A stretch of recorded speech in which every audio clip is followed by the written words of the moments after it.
Let me tell you something that took me a while to fully realize when I started surplus funds recovery. Finding the case, contacting the homeowner, getting them to sign with you is not the hard part. The hard part is getting the paperwork right. Because you can do everything else perfectly and still walk away with nothing if your filing has an error. I have seen it happen, and today I am going to walk you through the most common filing mistakes agents make so you do not have to learn these the hard way like I did.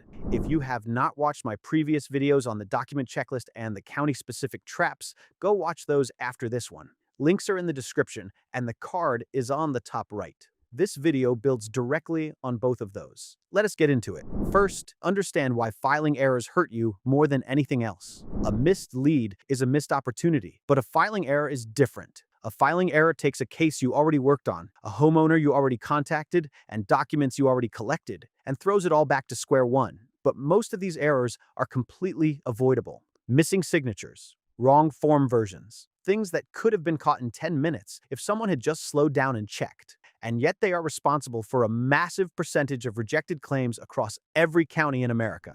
Mistake number 1, not knowing your county's specific requirements. This is the foundation of every other mistake on this list. If you do not know what a specific county requires, everything you submit is a guess, and counties do not reward guessing. Every county has its own forms, its own standards, and its own list of required documents. What works in one county does not automatically transfer to the next one. Some counties require documents that others have never even heard of. Some want specific attachments that are not mentioned anywhere obvious unless you go looking for them. So, before you file anything in any county, go to that county's official website. Find the clerk's office or the surplus funds department. Read every instruction on their page. Download every form they list, and then read all of it again before you submit. Mistake number 2, typos and name errors. This one sounds almost too simple to mention, but I am mentioning it because it keeps happening. A single misspelling in a client's last name, a middle initial that does not match the deed, and the county sends the whole file back, and you are going to find out when you follow up weeks later, wondering why nothing has moved. Before you submit anything, read through the entire package one more time, specifically looking for name spellings, case numbers, dates, and ID numbers. Cross-reference the name on the claim form against the name on the deed. Cross-reference the case number against the court docket. It takes 20 minutes, and it can save you months.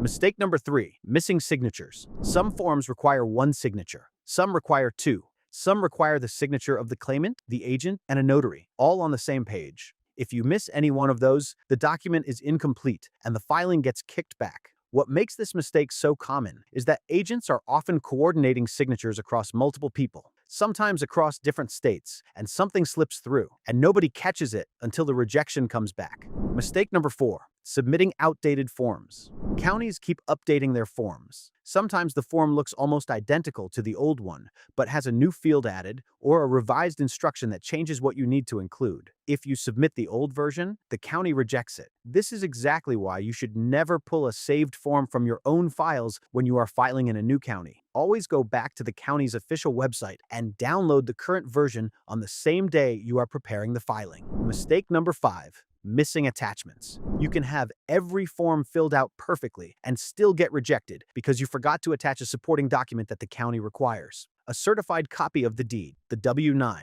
the proof of address, whatever the county specifically lists as required attachments. When the filing goes in without those attachments, it's immediately rejected. The county sits on it while the deadline keeps moving the whole time. The best thing to do here is to make a physical checklist for every county you file in. Most agents who make these mistakes know this business. They know what they are doing. The mistakes happen because they are moving too fast while juggling multiple cases. But the last step is what keeps cases from falling apart after all the hard work is already done. So slow down and review everything at least once before you submit. If you want the full system, the county-specific checklists, the document templates, and everything else you need to file clean packages every time, head over to overageacquisition.com and enroll in my course today.